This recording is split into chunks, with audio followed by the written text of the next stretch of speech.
First sword and last broom.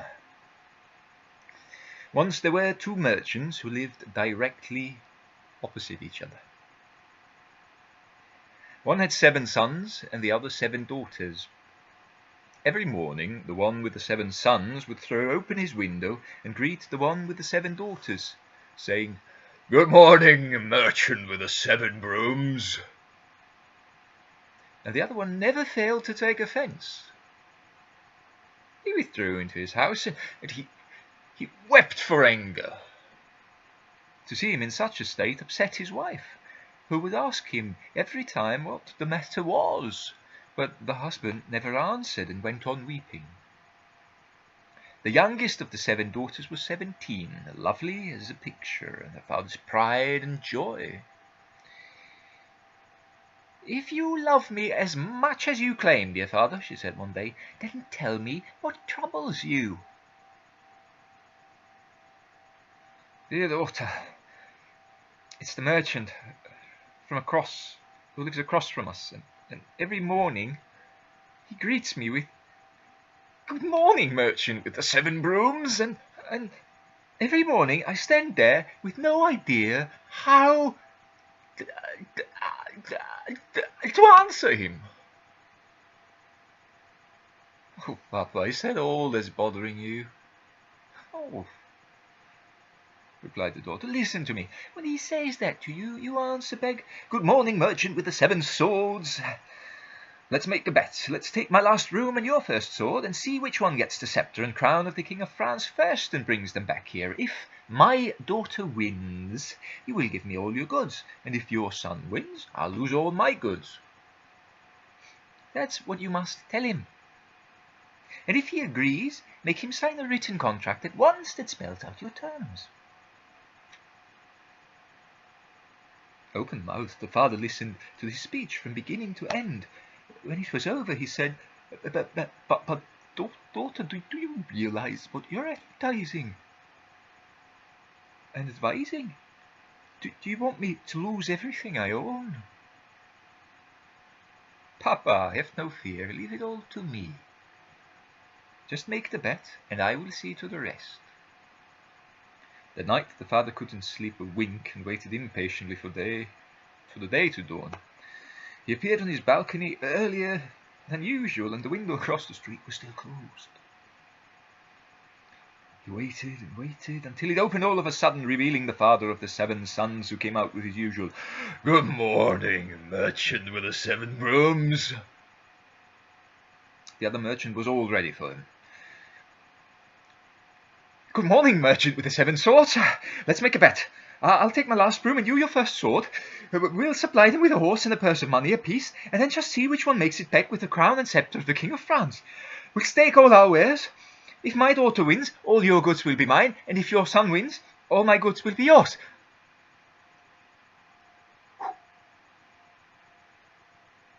The other merchant stared at him a moment, then started laughing and shook his head as if to say the father of the daughters was crazy. What? You're afraid? You have no confidence?" said the father with the 7 daughters. Cut to the quick, the other man replied, "For my part, I agree.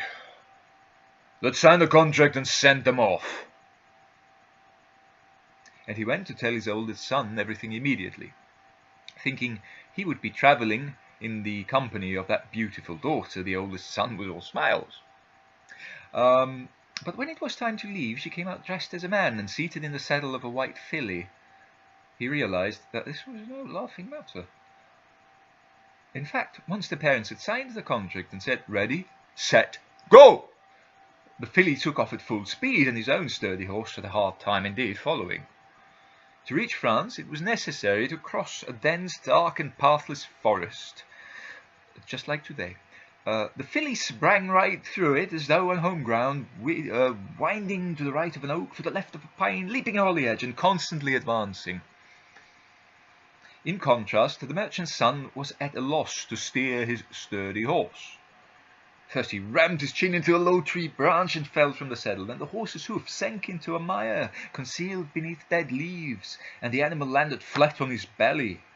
Next they got all tangled up in a briar patch and couldn't for the life of them get free. The girl with the filly had already made it through the forest and was galloping miles ahead. To reach France, it was necessary to go over a mountain full of crags and gorges, just like today. She had come to its slopes when she heard the hoofbeats of the sturdy horse of the merchant's son behind her. The filly galloped straight up the mountain as though on home ground, winding her way around the boulders by leaps and bounds and continuing right on to the top, whence she descended to the flat lands. But the youth manoeuvred his horse upward by jerking on the reins, and in no time a landslide carried him back to the bottom and left him crippled.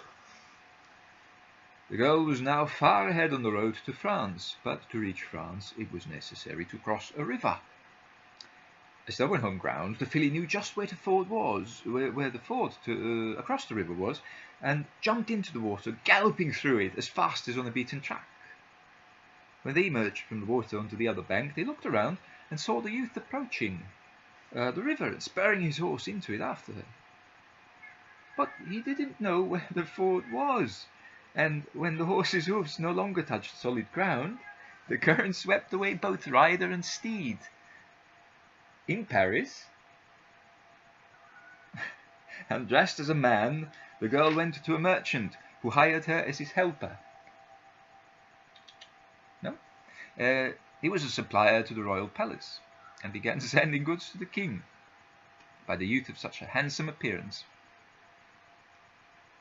When the king saw the merchant's helper, he asked, "Who are you? You look like a foreigner to me. What brought you here?" "Majesty," replied the helper, "my name is Temperino," which means penknife, "and I was a carver to the King of Naples. A series of mishaps has brought me here." "What if I found you a position as a carver in the royal house of France?" asked the king. "Will you like that?" "Majesty, it would be a godsend." "Very well. I shall speak to the master." Reluctantly, the merchant released his helper to the king, who arranged for the youth to become a carver.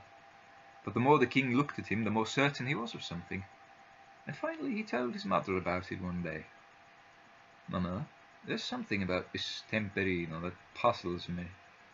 He has beautiful hands, a slim waist, and he plays and sings, reads and writes. Temperino is the girl I've lost my heart to."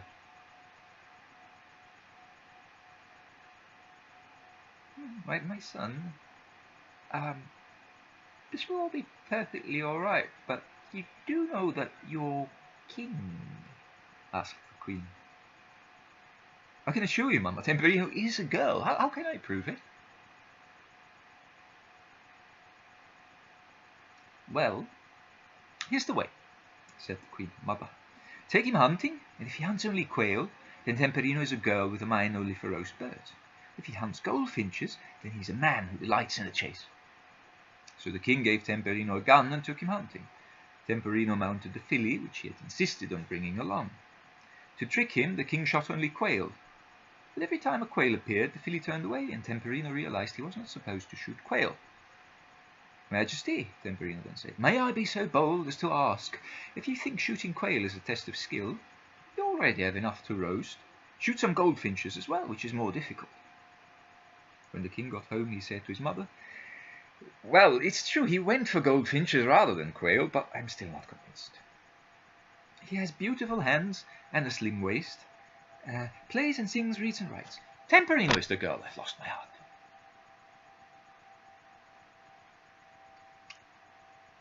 "My son, put him to another test," answered the queen mother. "Take him to the garden to pick salad. If he carefully picks just the tips, then Temperino is a girl, since we women are more patient than men. And if he pulls up the whole plant, roots and all, then he's a man." The king went into the garden with Temperino and began plucking salad, taking only the tips of the plants. The carver was about to do the same thing when the filly, who has come along too, began pulling up plants by the roots. And Temperino understood he was to do just that. He hurriedly filled the basket with uprooted salad plants to which the dirt still clung. The king took the carver past the flower beds. "See the beautiful roses, Temperino," he said. But the filly directed her muzzle at another flower bed. "Roses stick your hands," said Temperino. "Pick yourself some carnations and jasmines, not roses. The king was disappointed, but he did not give up hope. "She has beautiful hands and a slim waist," he said to his mother. "She sings and plays, reads and writes. Temperino is the girl I've lost my heart to."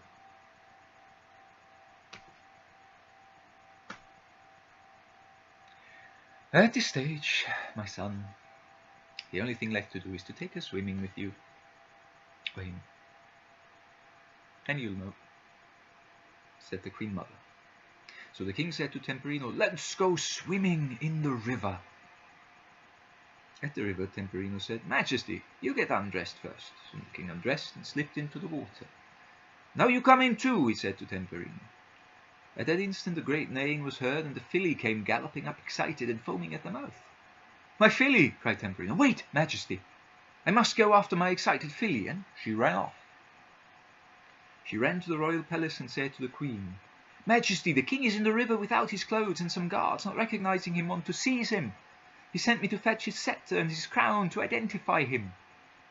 The queen picked up scepter and crown and handed them to Temperino.